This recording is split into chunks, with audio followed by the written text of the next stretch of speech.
Good morning. My name is Saurabh Kumar, and I have done my degree in electrical engineering. And today I am starting a new topic, that is auto transformer. So auto transformer क्या होता है, इसके बारे में आज हम पूरा जानेंगे।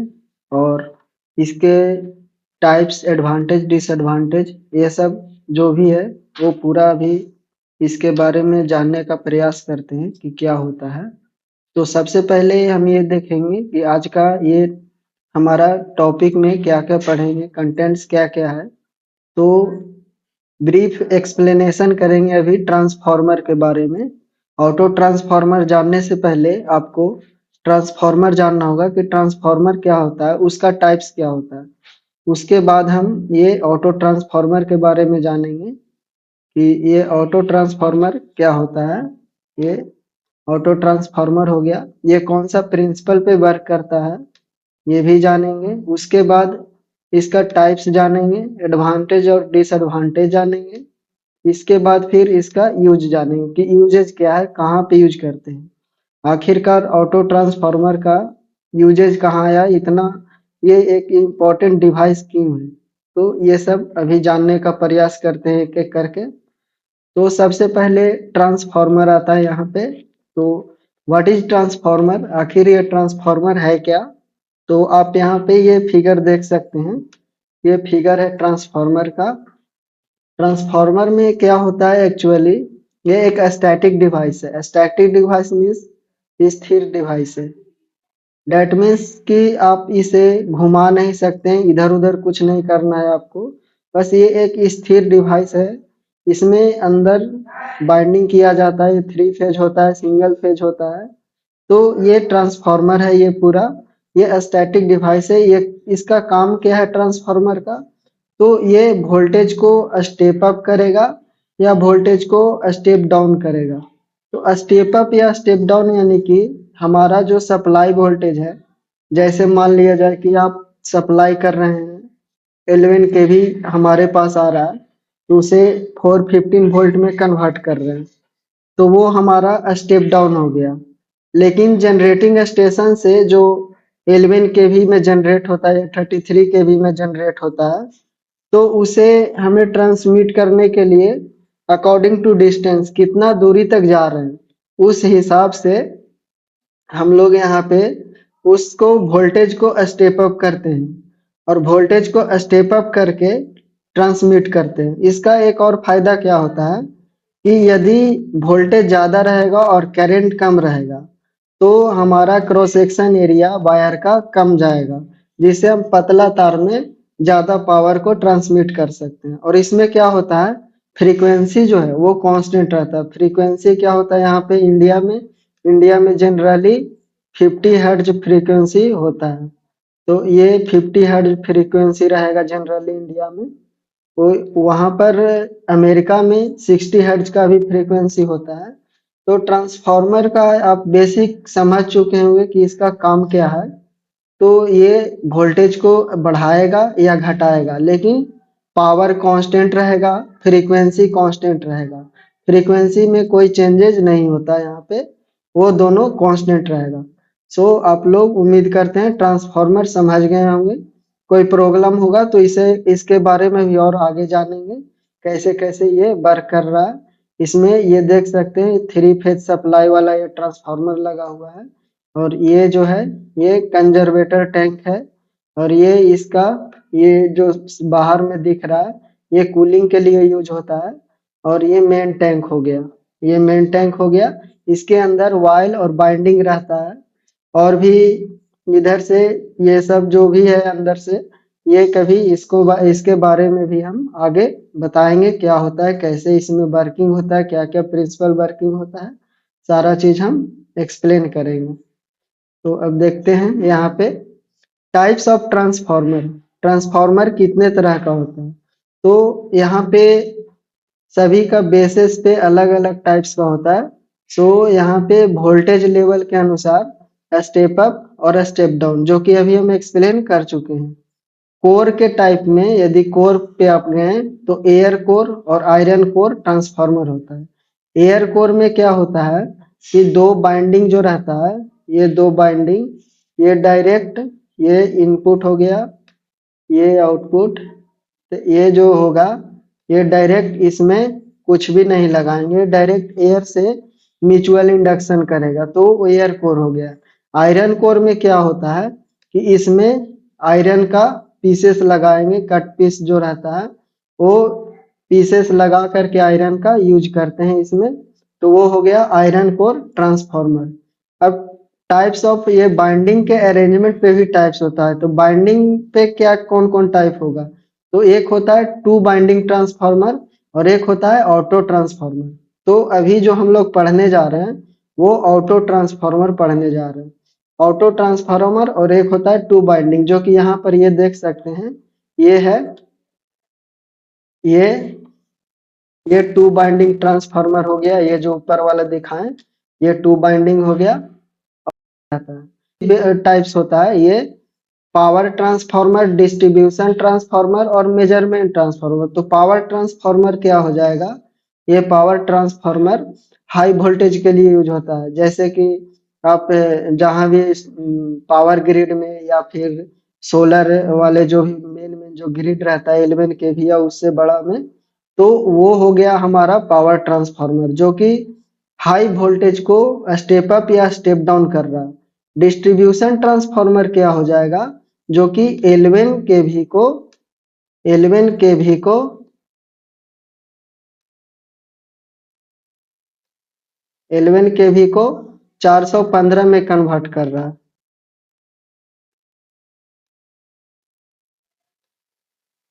415 वोल्ट में कन्वर्ट कर रहा है। तो ये हो जाएगा हमारा डिस्ट्रीब्यूशन ट्रांसफार्मर। ये कहाँ लगा रहता है, हम लोग का जो घर के पास जो ट्रांसफार्मर लगा रहता है वो होता है डिस्ट्रीब्यूशन ट्रांसफार्मर। इसके बाद इसका एक और टाइप होता है मेजरमेंट ट्रांसफार्मर। इसमें पीटी और सीटी पढ़ते हैं। पीटी क्या होता है, पोटेंशियल ट्रांसफार्मर। सीटी क्या होता है, करंट ट्रांसफार्मर।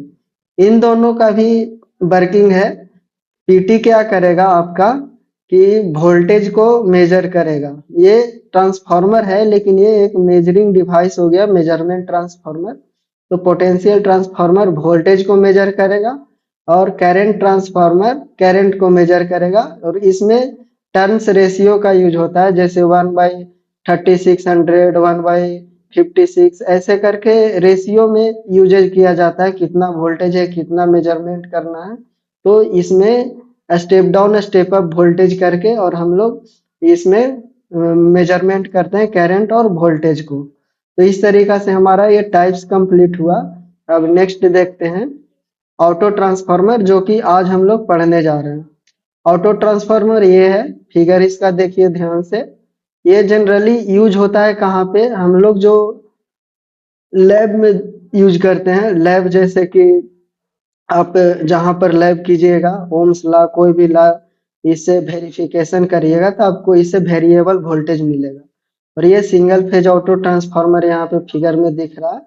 इसमें क्या करेगा कि ओनली वन बाइंडिंग रहता है, इसमें प्राइमरी और सेकेंडरी जो रहेगा एक ही में रहेगा, एक ही क्वाइल। तो ये ऑटो ट्रांसफार्मर को स्टेप अप या स्टेप डाउन की तरह यूज करते हैं। और बाइंडिंग इसमें प्राइमरी बाइंडिंग सेकेंडरी बाइंडिंग एक ही रहेगा, लेकिन क्वाइल जो होता है ऑटो ट्रांसफार्मर इलेक्ट्रिकल ट्रांसफार्मर होता है, that has only one coil which serve as both primary and secondary binding. इसमें वन ही क्वाइल रहेगा और प्राइमरी और secondary bind same same coil में ऐड किया जाता है।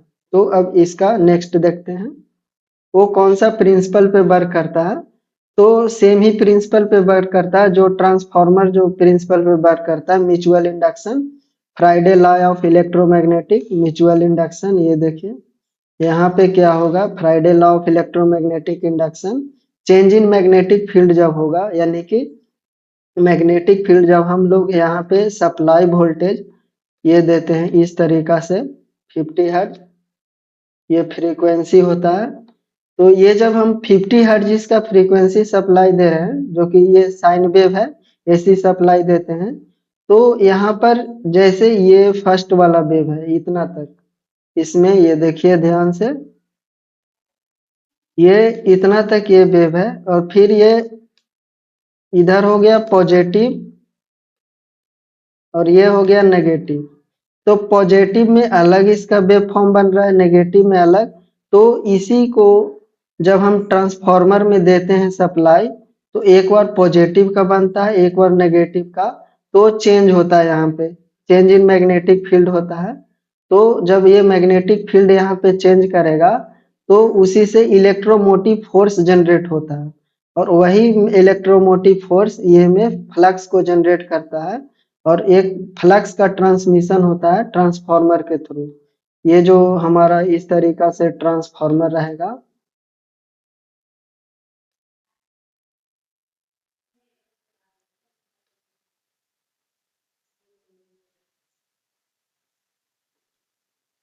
ये है, ये ट्रांसफार्मर है। तो यहाँ पर क्या होगा, यहाँ पे आप लोगों को ये देखिए, यहाँ से इस तरीका से ये फ्लक्स जाएगा सेकेंडरी बाइंडिंग में। ये सेकेंडरी बाइंडिंग में ऐसे जाएगा फ्लक्स। तो यहाँ पे क्या होगा, ये फ्लक्स जाएगा हाई। तो यहाँ पे क्या हो रहा है, जब हम पॉजिटिव सप्लाई दे रहे हैं, तो पॉजिटिव सप्लाई देंगे तो पॉजिटिव इधर हो गया, नेगेटिव इधर हो गया, तो ये फ्लक्स ऊपर जाएगा। जैसे ही हम नेगेटिव सप्लाई जा रहा है, तो इसका पोलैरिटी चेंज होगा। तो पोलैरिटी चेंज होगा तो फ्लक्स का डायरेक्शन चेंज हो जाएगा। तो इसी में क्या होता है कि मैग्नेटिक फील्ड का डायरेक्शन चेंज होता है अकॉर्डिंग टू विच ये change in magnetic field. Then जब चेंज होगा, तो वहां पर इंड्यूस्ड ईएमएफ जनरेट होता है, इलेक्ट्रोमोटिव फोर्स, जिससे हमारा जो फ्लक्स है एक एक फील्ड से इधर सेकेंडरी कॉइल में आ जाता है, और ये फ्लक्स से हम लोग यहाँ पर करंट इधर जाता है I1, इधर से करंट रहता है I1। ये हो गया आपका I1, और इधर ये करंट आउटपुट जा रहा है I2। ये हो गया I2। ये अभी यहाँ पर हम क्या कर रहे हैं, इधर बाइंडिंग कम है, इधर ज्यादा है, तो यहाँ पे स्टेप डाउन हो रहा है। तो इस तरीका से ऑटो ट्रांसफार्मर का ये भी अब समझिएगा, ऑटो ट्रांसफार्मर में कैसे होता है। ये स्टेप डाउन और स्टेप अप, ये दो टाइप का ऑटो ट्रांसफार्मर होता है। तो यहाँ पर देखिए क्या हो रहा है, एक ही बाइंडिंग है, ये सेम बाइंडिंग है यहाँ पे, ये देखिए ये हो गया,